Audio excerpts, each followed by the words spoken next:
Salut à tous, c'est Vince et aujourd'hui on se retrouve dans une nouvelle vidéo où je vais vous expliquer comment retoucher une photo.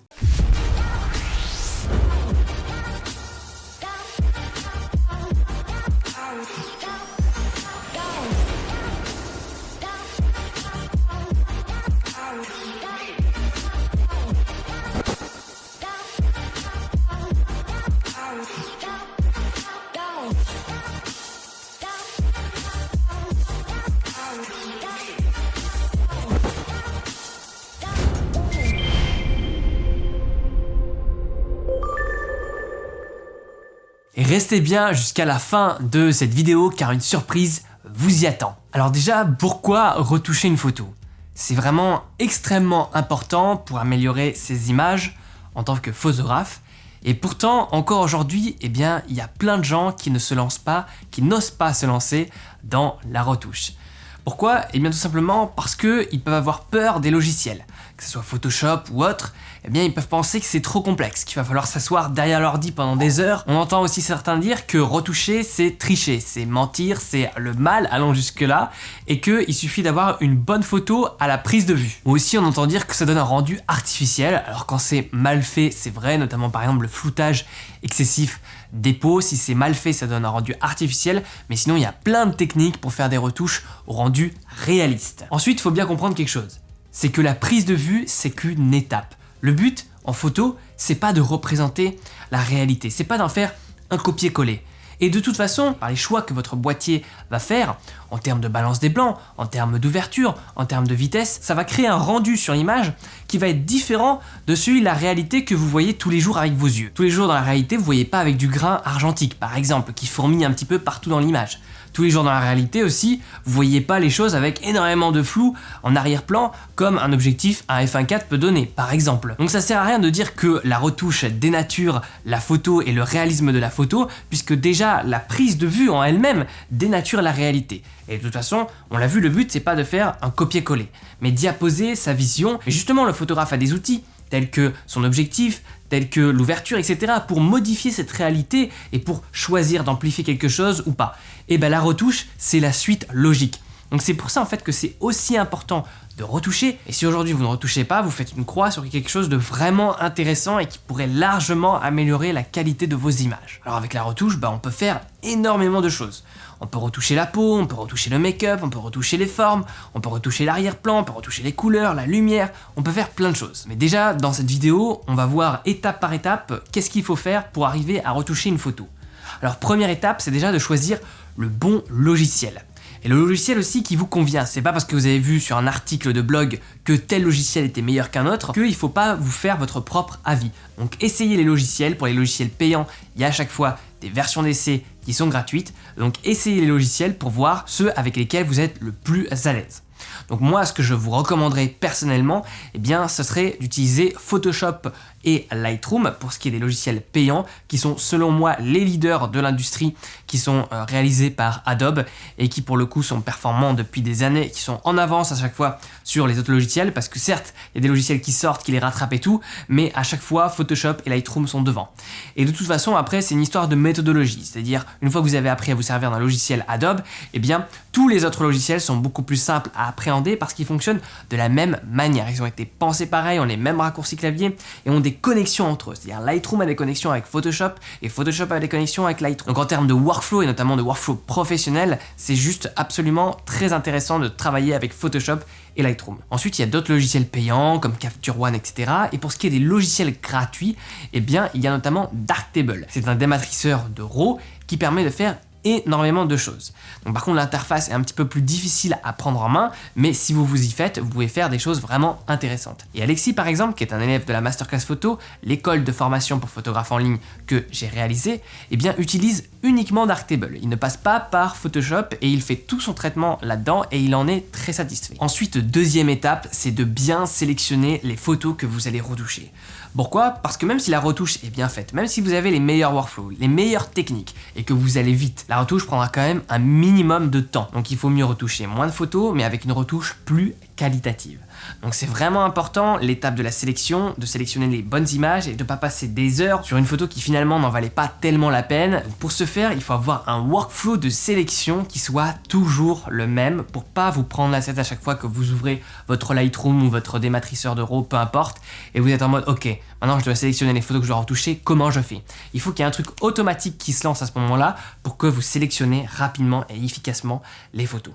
Que ça soit avec les étoiles, que ça soit avec les couleurs, que ça soit avec les drapeaux, tout ça il faut que ça soit bien clair dans votre tête pour qu'à la fin vous triez et sur votre shooting par exemple, imaginons vous faites un shooting, vous avez 300 photos et à la fin vous en ayez 30 à retoucher un petit peu et quelques-unes seulement à retoucher de manière très importante.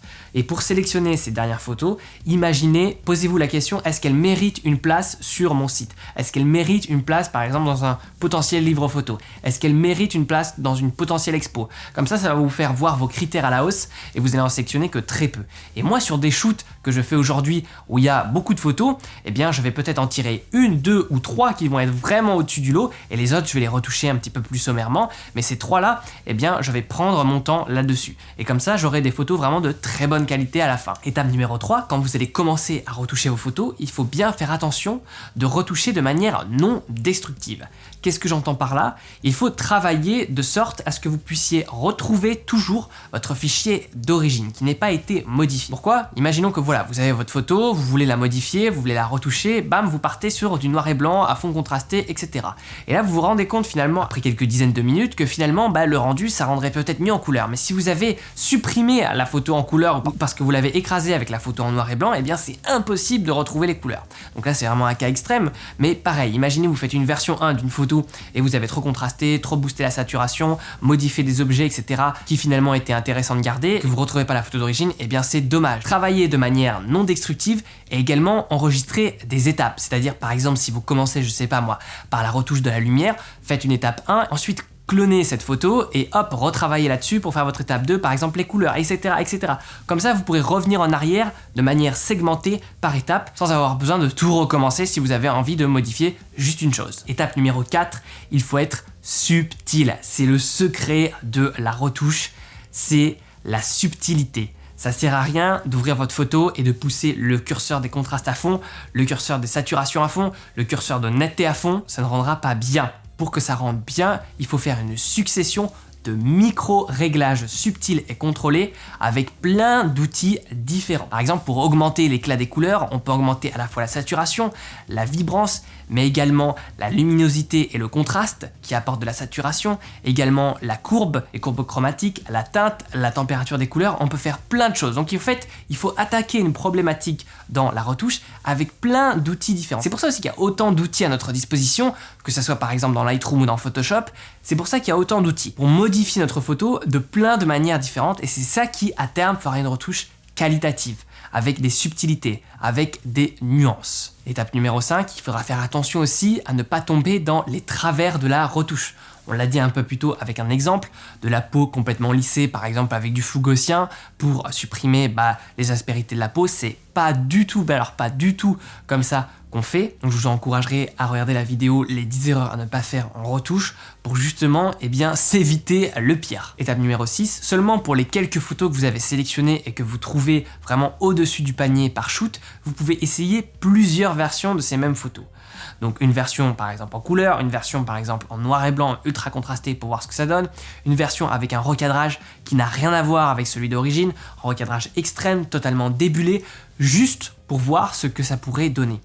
Donc ça se trouve ça va rien donner, ça va être moche, mais ça va vous donner des idées pour votre version numéro 1 en termes de luminosité, en termes de contraste, en termes de recadrage. Et parfois, vous pouvez avoir de très bonnes surprises. Donc ça peut être vraiment intéressant. Aussi également, ce qui peut être intéressant, c'est même si vous avez appliqué déjà par exemple un preset pour retoucher vos photos, que vous avez fait vos modifications, etc., que vous l'avez enregistré, vous pouvez y apposer un deuxième preset qui soit différent pour modifier les couleurs, l'image, etc., la luminosité de manière différente et vous pouvez après réduire l'opacité de ce preset pour gagner en subtilité et nuance dans votre colorimétrie, par exemple si c'est un preset de couleur. Étape numéro 7, utilisez finalement le bon format pour exporter votre image.